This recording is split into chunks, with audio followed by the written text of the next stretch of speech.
মতিন সাহেব আস্তে আস্তে রাত ৮টা বেজে গেল। এসে মেয়ের শুকনো চোখ মুখ দেখে আন্দাজ করে ফেললেন মেয়ে তার ভালো নেই। কিন্তু ঠিক কী হয়েছে? আশেপাশে নজর বুলিয়ে দেখলেন সোফার এক কোনায় দু হাতে মুখ ঢেকে বসে আছে সিরাজ। এখানে আর কেউ নেই। ফারিয়ে বাবাকে দেখে ফুপিয়ে কেঁদে ওঠে। চোখের পানিগুলো বাধা মানছেই না কিছুতেই। মতিন সাহেব বিচলিত হয়ে জিজ্ঞেস করেন কি হয়েছে। সিরাজ এবার মুখ তুলে তাকায়, দাঁড়িয়ে অসহায়ভাবে তাকায় বাবা মেয়ের দিকে। ফারিয়ে ভাঙা গলায় বলল, আমার আর সংসার করা হলো না আপু, সিরাজ আমাকে তালাক দিয়েছে। মতিন সাহেব যেন আকাশ থেকে পড়লেন। কিছুক্ষণ শব্দহীনভাবে ফারিয়ার কথা গিললেন তিনি। বুকের ভেতর কেমন মোচড় উঠল, মাথার ভেতর শব্দ করছে, বিশ্বাস করতে পারছে না। তবু ঠোঁট কাঁপতে কাঁপতে বললেন, কি বলছিস ফারিয়া? তালাক? সিরাজ, এটা সত্যি? সিরাজ মাথা নিচু করে দাঁড়িয়ে রইল। তার নীরবতায় যেন সব সত্যি করে দিল। মতিন সাহেব চোখ মেলে তাকালেন সিরাজের দিকে। কণ্ঠে অসীম ক্লান্তি আর কষ্ট মিশিয়ে বললেন, তুমি কি ভেবেছ একটা মেয়ের জীবন এভাবে তছনছ করে দিলে সব শেষ হয়ে যাবে? এত অমানুষ তুমি জানা ছিল না তো?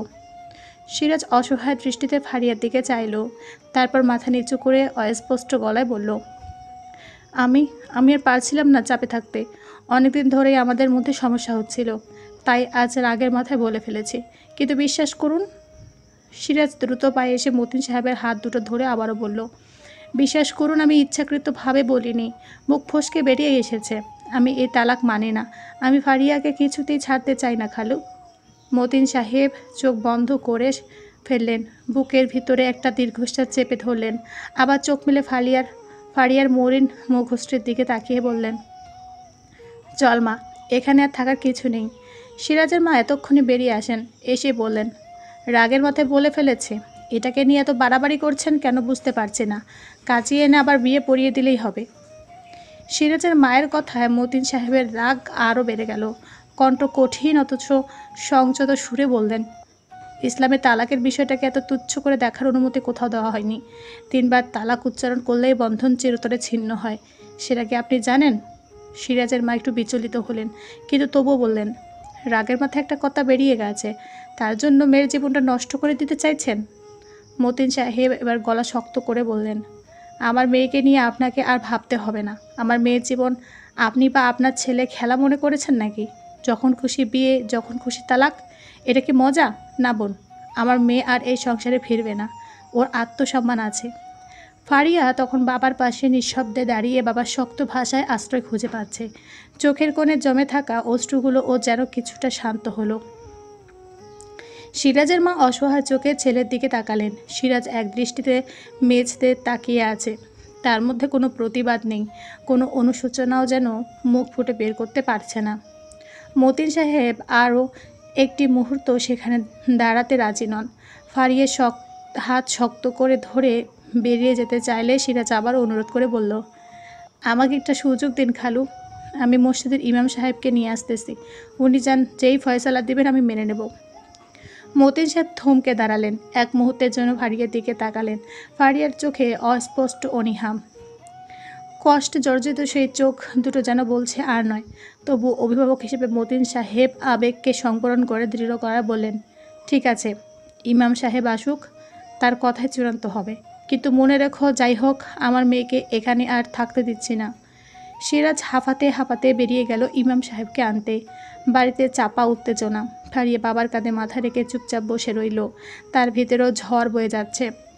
কিছুক্ষণ পর সাদা পাঞ্জাবি পরা, মাথায় টুপি, গম্ভীর চেহারার এক ইমাম সাহেব সিরাজের সাথে ঘরে ঢুকলেন।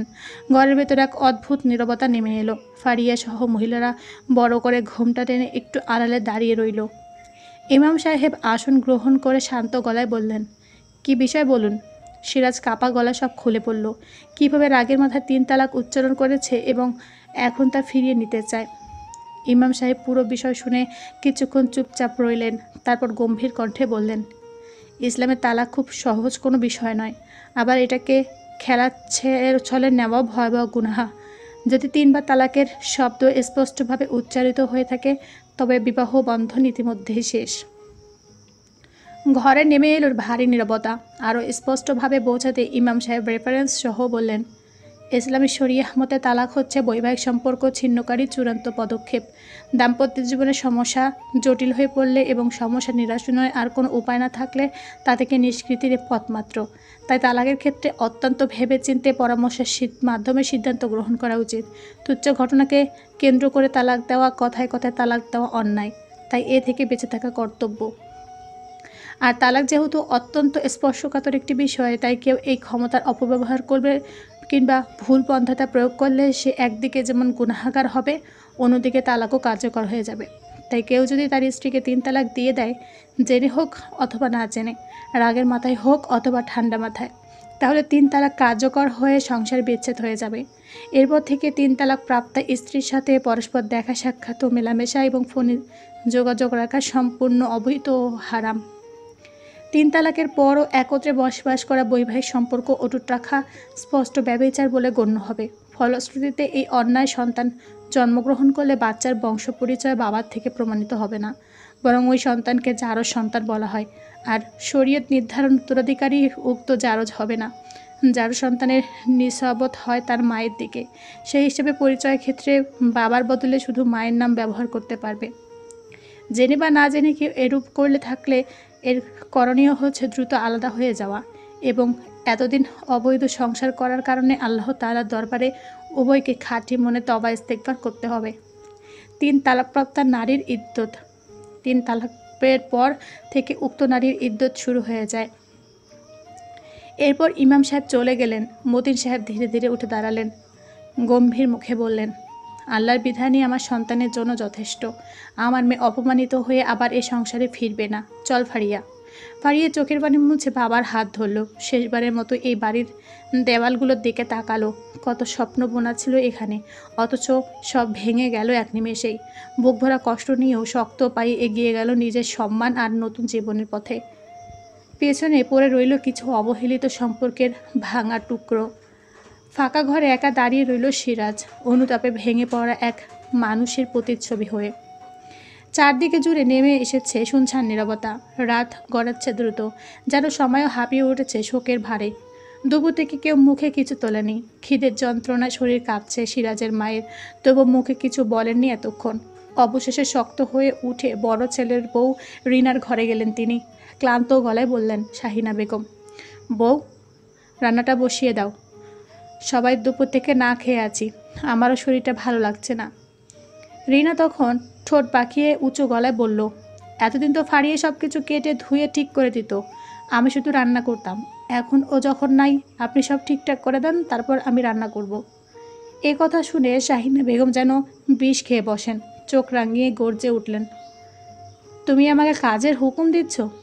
এত বছর সংসারে আছো, কখনো কি আমাকে এইসব করতে দেখেছো?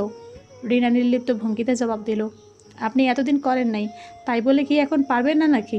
আপনি সব কিছু গুছিয়ে দিলে তবে রান্না করব, না হলে আমি পারবো না। ঘরে যেন থমকে গেল বাতাস। রাগে থরথর করে কাঁপতে লাগলেন শাহিনা বেগমের গলা। পেটে খিদা, অবহেলার তীব্র কাটা সব মিলিয়ে যেন এক অপার ক্লান্তি ছড়িয়ে পড়ল বাতাসে। শাহিনা বেগম চুপচাপ দাঁড়িয়ে থাকলেন কিছুক্ষণ। রিনার চোখে মুখে কোনো অনুশোচনার ছাপ নেই, যেন স্বাভাবিক কথাবার্তা বলছে। বুকের ভেতর হাহাকার করে উঠল শাহিনা বেগমের। তিনি ধীরে ধীরে ফিরে এলেন নিজের ঘরে। দরজাটা বন্ধ করে থম মেরে বসে রইলেন কিছুক্ষণ। এরপর ধরা গলায় বললেন, আমার সংসারটা কি ফারিয়ার ভরসা ছিল? এরপর দরজা খুলে বেরিয়ে এলেন রান্নাঘরের দিকে। কোনো শব্দ না করে ধুয়ে ফেললেন চাল ডাল সবজি, হাঁড়িতে পানি তুলে চুলোয় চাপালেন। রিনা তখন পাশের ঘর থেকে উকি দিয়ে দেখে বলল, সব কিছু ঠিক করছেন? এরপর আমি রান্না করে ফেলি। শাহিনা বেগম কিছু বললেন না, শুধু মুখ ফিরিয়ে শান্ত গলায় বললেন, আজ আমি নিজেই করব, এখনও আমি মরিনি। রিনার মুখে কোনো কথাই থাকলো না। শাহিনা বেগম রান্নায় মন দিলেন। প্রতিটি নড়াচড়ায় যেন এক ধরনের রাগের ছাপ। রাত 11:30টার দিকে মূল ফটকের দরজা শব্দ হলো। একটু পরে ঘরে পা রাখলেন মতিন সাহেব, সঙ্গে ফারিয়া। দরজা খুলে চমকে উঠলেন শাহিনা বেগম। এই তো সন্ধ্যা তাড়াহুড়ো করে বেরিয়ে গিয়েছিলেন মতিন সাহেব, কিছু বলেও যায়নি। আর এখন একেবারে অপ্রত্যাশিতভাবে মেয়েকে সঙ্গে নিয়ে ফিরে এলো। ফারিয়া, বিস্ময়ে বলে উঠলেন তিনি। অবাক দৃষ্টিতে তাকিয়ে রইলেন মেয়ের দিকে। ক্লান্ত ফ্যাকাশে মুখ, তবে চোখে ভরপুর শান্তি আর মায়ের মুখ দেখার আনন্দ। ওদিকে ফারিয়ার ছোট ভাই বোনরা দৌড়ে এলো তার দিকে। আপু, ছোট বোনটা ফারিয়ার হাত ধরে বলল, আপু কেমন আছো? তুমি আসবে আগে বলনি কেন? তাহলে আম্মু তোমার জন্য অনেক কিছু রান্না করে রাখতো। ফারিয়া হেসে তাদের জড়িয়ে ধরল। চোখ দুটো ঝাপসা হয়ে এলো আনন্দে। মায়ের করে ফিরে আসার যে শান্তি তা কোনো শব্দে বোঝানো যায় না। শাহানা বেগম অস্ফুট স্বরে বললেন, তুই হঠাৎ এই রাতে? মতিন সাহেব শুধু বললেন, সব কথা পরে বলবো, আগে ও একটু বিশ্রাম নিক। স্বামীর কথায় শাহানা বেগম তখন আর কিছু বলেনি ঠিকই, তবে মনের ভেতর কেমন যেন অস্থিরতা জেগে উঠেছে। হঠাৎই মেয়ের চোখের ভেজা কণ্ঠস্বর, ক্লান্ত চেহারা আর সেই নীরবতা তার মনে প্রশ্নের পাহাড় জমিয়ে তুলেছে। কিন্তু বাহিরে তিনি সব কিছু স্বাভাবিক রাখার চেষ্টা করলেন। মুখে এক চিলটে হাসি টেনে মেয়েকে বললেন, তুই হাত মুখ ধুয়ে নে, আমি তোর জন্য খাবার গরম করে দেই। রান্নাঘরে ঢুকে চুপচাপ কাজ করতে করতে শাহানা বেগমের মাথায় ঘুরপাক খেতে লাগলো হাজারটা চিন্তা। ফারিয়ার মুখ এত শুকনো কেন? চোখে এত বিষণ্ণতা কেন? কিছু লুকাচ্ছে না তো? সিরাজ কোথায়? ও তো এলো না। তার ভিতরে এই অস্থিরতা তাকে তাড়িয়ে নিয়ে বেড়ালো, কিন্তু মুখে একটাও শব্দ করলেন না। শুধু মেয়ের প্লেটে খাবার তুলে দিয়ে বললেন, ভাতটা একটু গরম করে দিলাম, খেয়ে নে মা, মনে হচ্ছে তুই কিছুই খাসনি সারাদিন। ফারিয়া মায়ের মুখের দিকে তাকালো, সে চিরচেনা স্নেহ, কিন্তু তার চোখের ভিতরে যেন ছিল এক রকমের শঙ্কা। ফারিয়া আর কিছু বলতে পারল না, শুধু মাথা নিচু করে চুপচাপ বসে পড়ল খাওয়ার জন্য। শাহানা বেগম বুঝলেন কিছু একটা হয়েছে, বড় কিছু, কিন্তু সময়ের অপেক্ষায় রইলেন, কারণ তিনি জানেন মা হয়ে কখনো কখনো সব প্রশ্ন চেপে রেখে শুধু পাশে থাকা জরুরি হয়। রাতটা কেমন যেন বোবা এক নীরবতায় কেটে গেল। ফারিয়া চুপচাপ খেয়ে নিজের ঘরে চলে গেল। শাহানা বেগম একটু পরে ওর ঘরের দরজার সামনে এসে দাঁড়ালেন, হাত বাড়ালেন দরজায় টোকা দেওয়ার জন্য, কিন্তু হাতটা স্থির হয়ে গেল মাঝপথে। মন বলল, এখন নয়, সময় হলো ও নিজেই বলবে। পরদিন ফজরে নামাজ শেষে শাহানা বেগম কোরআন পড়ছিলেন। পাশে রাখা তসবিটা হাতে নিতেই মেয়ে এসে তার সামনে চুপ করে দাঁড়ালো। চোখ লাল, মুখ শুকনো, কিন্তু ভিতরে যেন এক সিদ্ধান্ত নিয়ে এসেছে। আম্মু, একটা কথা বলবো। শাহানা বেগম তসবি গুটিয়ে পাশে রাখলেন। ফারিয়াকে পাশে ইশারা করে বসতে বললেন। ফারিয়া গলা কেঁপে উঠল, অনেকক্ষণ চুপ করে থেকে বলল, আমার আর সংসার রইল না আম্মু, সিরাজ আমাকে তালাক দিয়েছে। এটা বলে ফুপিয়ে কেঁদে ওঠে। শাহানা বেগম যেন শূন্য হয়ে গেলেন, মুখ ফ্যাকাশে হয়ে গেল, ঠোঁট কেঁপে উঠল। কিছুক্ষণ চুপ থেকে তিনি শুধু বললেন, তোর বাবা রাতে আমাকে সব কিছু বলেছে। তারপর শাহানা বেগম মেয়েকে বুকে জড়িয়ে নিলেন। কান্না চেপে রাখা চোখ বেয়ে অশ্রু গড়িয়ে পড়ল। তোর কষ্টের ভাগেদার আমরাও মা, তুই একা নই, তুই একা না। মা মেয়ের সেই নিঃশব্দ আলিঙ্গনে যেন হৃদয়ের সব ভাঙা চূড়ার টুকরো একে একে জোড়া লাগতে শুরু করলো। ঘরের বাতাসটা ভারী ছিল ঠিকই, কিন্তু তাতে ছিল একরা স্নেহ, দোয়া আর নির্ভরতার সুবাস। দুদিন পর পাশের বাসার এক মহিলা ফারিয়াদের সাথে সম্পর্কে ভালো ফারিয়াদের বাসায় এসে হাজির হলেন। দরজা খুলতে ফারিয়াকে দেখে মিষ্টি করে হাসলেন তিনি। আরে ফারিয়া মা, কেমন আছো? শুনলাম তোমার জামাই বিদেশ থেকে এসেছে। তার কণ্ঠে উৎসুক সুর। এরপর খানিক থেমে আবার বললেন, তা বলো তো, তোমার জন্য কী এনেছে? নিশ্চয় অনেক গয়নাকাটি এনেছে, তাই না? মহিলার কথায় হালকা কাশি দিয়ে ফারিয়া কিছু বলতে গিয়ে থেমে গেল। হঠাৎই স্মৃতির পাতায় ভেসে উঠল সেই দিনের কথা। সিরাজ বিদেশ থেকে ফিরে তার জন্য একটা চমৎকার সোনার চেন এনেছিল, কিন্তু আনন্দটা বেশিক্ষণ স্থায়ী হয়নি। একদিন শাশুড়িমা কেঁদে কেটে বললেন, জীবনে একটা গয়নার অভাব মিটল না রে বাপ। মায়ের মুখে সেই অভিমান দেখে সিরাজ আর সহ্য করতে পারেনি। চুপচাপ ফারিয়ার গলা চেনটা দিয়ে বলেছিল, এই চেনটা মাকে দিয়ে দাও, তোমার জন্য আবার নিয়ে আসবো নে। সেই মুহূর্তে কিছু না বললেও ফারিয়ার মনে একটা ক্ষীণ কষ্টের রেখা টেনে গিয়েছিল। আজ রিজিয়া খেলা আর কথায় আবার যেন সে স্মৃতি হৃদয়ের দরজায় ধাক্কা দিয়ে গেল।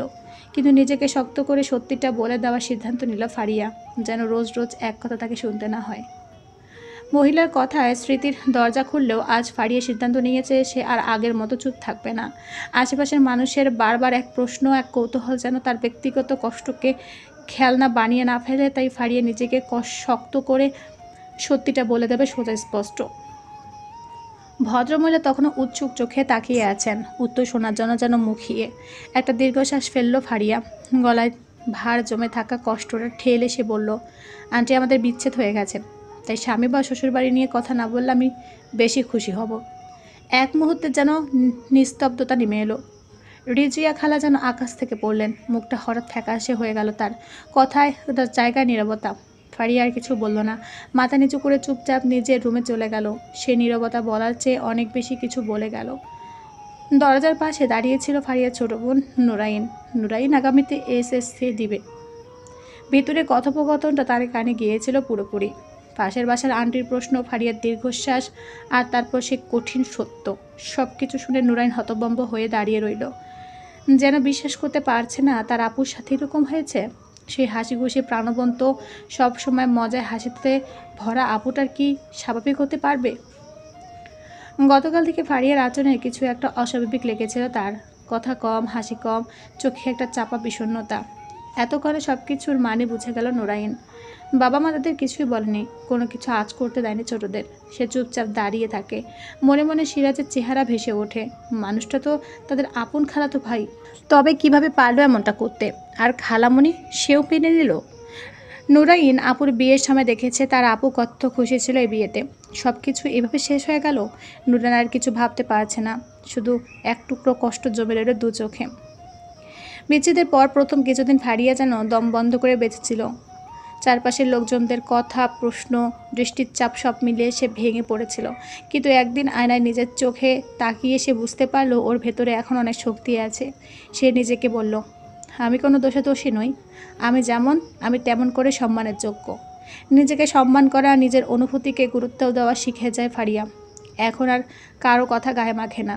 তাছাড়া যখন কেউ পাশে থাকে না, তখন একমাত্র যে সম্পর্কটা কখনো ভাঙে না, সেটা হলো আল্লাহর সাথে সম্পর্ক। ফারিয়া ৫ ওয়াক্ত নামাজে আরও মনোযোগী হয়ে উঠল। গভীরভাবে কোরআন পড়তে শুরু করলো। চোখের জলে দোয়া করে, হে আল্লাহ, তুমি আমার অন্তরে শান্তি হও, তুমি আমার পথ দেখাও।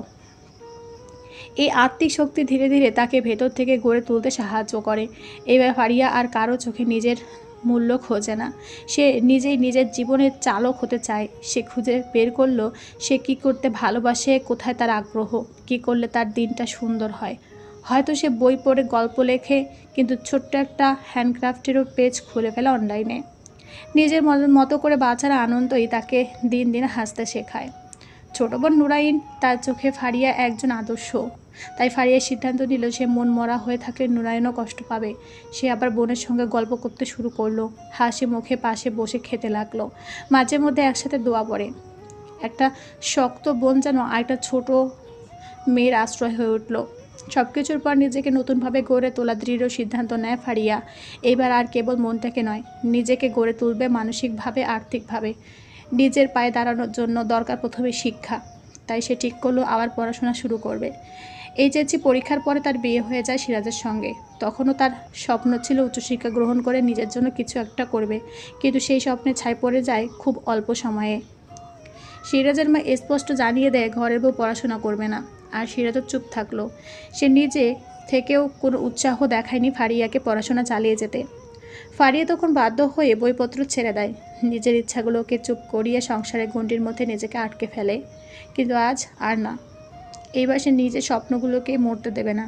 সে ঠিক করেছে ফের শুরু করবে পড়াশোনা, গড়ে তুলবে নিজেকে, যেন আর কখনো কারো কথা নিজের স্বপ্ন বিসর্জন দিতে না হয়। ফারিয়া সিদ্ধান্ত নেয় আর দেরি নয়। নিজেকে গড়ে তুলতে হলে প্রথমে নিজের শিক্ষাটাকে ফের শুরু করতে হবে। বাবাকে দিয়ে খোঁজ করাতে শুরু করলো কোথায়, কোন কলেজে ভর্তি হওয়া যায়।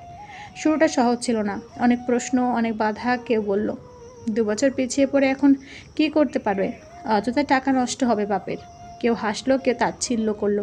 কিন্তু এবার ফারিয়া আর থামলো না, কারণ তার পরিবার তার পাশে আছে। একটা কলম, একটা খাতা আর একরাশ সাহস নিয়ে সে যাত্রা শুরু করলো।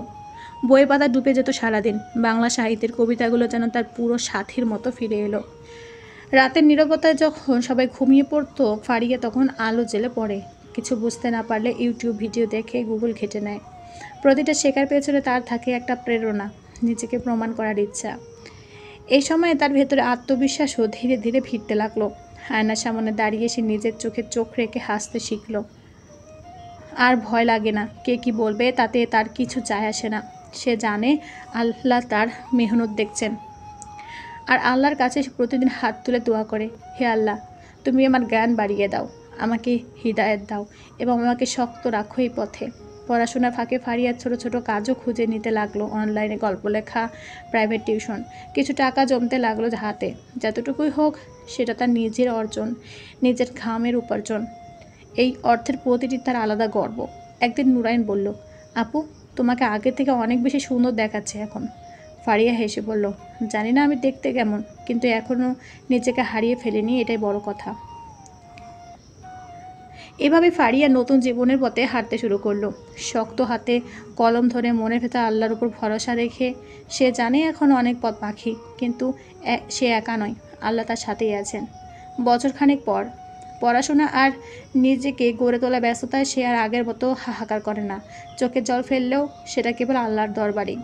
ফারিয়া বুঝে গিয়েছে মানুষের কাঁধ খুঁজে জীবনের ভার নামানো যায় না, আল্লাহ একমাত্র ভরসা। একদিন ফারিয়া ভার্সিটি থেকে ফেরার সময় গাড়ির মধ্যে দাঁড়িয়েছিল রাস্তার পাশে। রোদে ঘামছে, কিন্তু তার মুখে এক চিলটে হাসি, কারণ সে জানতো এই হাসিটা এসেছে নিজের কষ্ট, পরিশ্রম এবং লড়াইয়ের পুরস্কার হিসেবে। হঠাৎ পেছন থেকে এক আওয়াজ, ফারিয়া আপু, আপনি কি সত্যি এবার পরীক্ষায় অংশ নিচ্ছেন? চোখ ফেরাতে দেখা গেল পাড়ার এক মেয়ে তন্নি, অনার্স প্রথম বছরই ফাইনাল পরীক্ষা দিবে। অনেকদিন ধরে ফারিয়াকে দেখে মুগ্ধ। ফারিয়া মৃদু হেসে বলল, হ্যাঁ, রেজিস্ট্রেশন করেছি, এবার তোদের সাথে পরীক্ষা দিব। তন্নির চোখে অবাক বিস্ময়। আপু, আপনাকে দেখে সাহস হয় আমার। ভাবতাম বিয়ে হলে সব শেষ, কিন্তু আপনি তো উল্টো প্রমাণ করলেন। ফারিয়া তন্নির কাঁধে হাত রাখে, চোখে কোমল দৃঢ়তা। জীবনে কিছুই শেষ হয় না, যদি ইচ্ছা থাকে। শুধু মানুষের নয়, আল্লাহর উপর ভরসা রাখবি, দেখবি পথ খুলে যাবে ইনশাআল্লাহ। এভাবে ফারিয়া হয়ে উঠেছিল অনেকের অনুপ্রেরণা। নুরাইন এখন বেশি করে বোনকে অনুসরণ করে। মাও আগের তুলনায় অনেক বেশি কাছের হয়ে উঠেছেন। রাতের বেলায় ফারিয়া বসে বসে নিজের জীবনের অভিজ্ঞতা নিয়ে ছোট ছোট লেখালেখি শুরু করেছে। হয়তো কোনো একদিন নিজের গল্প আকারে প্রকাশ করবে। সেই গল্পে থাকবে বেদনা, ভাঙা সম্পর্ক, আবার ঘুরে দাঁড়ানো আর অটুট বিশ্বাসের কথা। এভাবে ফারিয়ার জীবন এক নতুন সূর্যের আলোয় আলোকিত হতে লাগলো। এই ভাঙ্গনের গল্প না, এটা ঘুরে দাঁড়ানোর গল্প। আল্লাহর রহমতে একজন মেয়ে কীভাবে নিজের স্বপ্নকে আবার কাঁধে তুলে নিতে পারে, সেটার নামে ফারিয়ার জার্নি। এর মাঝে খবর এসেছে সিরাজ আবার বিয়ে করেছে। এই কথা শুনে ফারিয়ার মন খারাপের বদলে হাসি পেল, কারণ সিরাজ বলেছিল ফারিয়াকে ছাড়া নাকি সে বাঁচবে না। কোথায় গেল তার সেই ডায়লগ?